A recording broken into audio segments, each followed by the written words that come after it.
Imagine witnessing the crucified Christ not just in art, but in real life.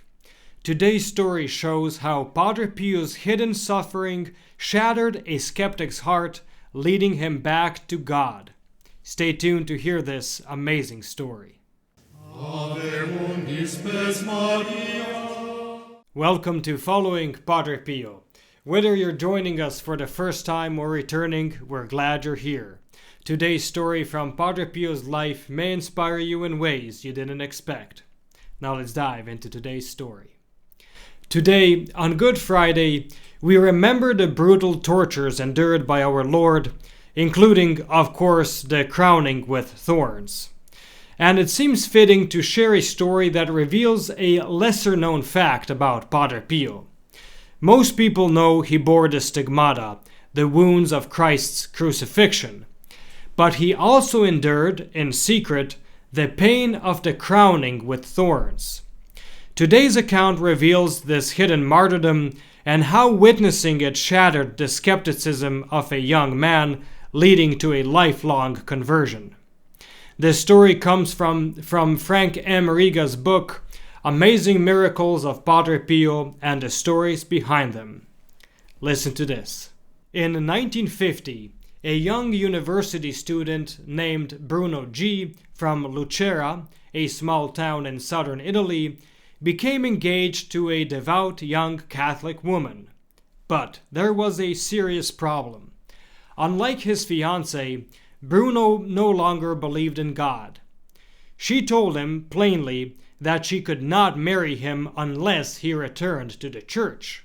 They argued about it all the time, but the girl simply would not change her mind. Eventually, Bruno reluctantly agreed to accompany her to San Giovanni Rotondo, though he held no belief in the holiness of Padre Pio, whom he considered an impostor and a charlatan. In other words, he went there with a hardened heart just to please his fiancée. But listen to what happened next. The couple went to early morning mass at the friary church. On that first morning, the girl was amazed to see Bruno looking pale and shocked as he stared at the altar during the consecration. He whispered to her, "Does this happen every day?" "Yes," she whispered back, not knowing what he really meant by the question. This strange reaction repeated itself over the next few days. Then, one morning at Mass, she saw him weeping. As they left the church, Bruno finally explained what he had been witnessing. He told her that he saw Padre Pio crowned with thorns, blood streaming down his face. His vestments shone with a brilliant light. He looked, in Bruno's own words, like the Ecce Homo, the Behold a Man painting, with his face transformed into the face of Jesus.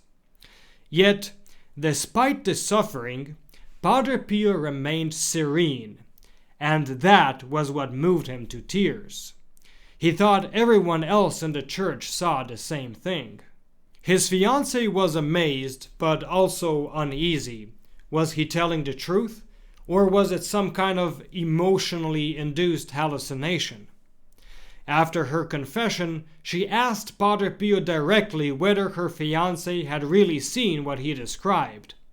Padre Pio answered yes, what Bruno had witnessed was real. Bruno himself later went to the sacristy to speak with Padre Pio. He told him that sometimes he saw 3 crowns of thorns, and other times what looked like a bonnet of thorns. Padre Pio told him, "Thank the Lord, and don't be frightened or disturbed.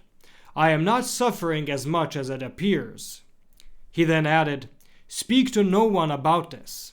The secrets of God are to be guarded in the heart. The Lord loves you, be faithful to him." Bruno, in fact, told no one, but his fiancée and relatives eventually shared the story. They also mentioned that during Mass, he could see only the altar and Padre Pio. Everything and everyone else faded from his view. A few years later, Padre Pio himself presided at the wedding of Bruno and his fiancée, and the couple remained faithful to the church for the rest of their lives. In addition to this story, the author also shares that one of Padre Pio's spiritual daughters, Cleonicia Morcaldi, once asked him about the crown of thorns Bruno had seen.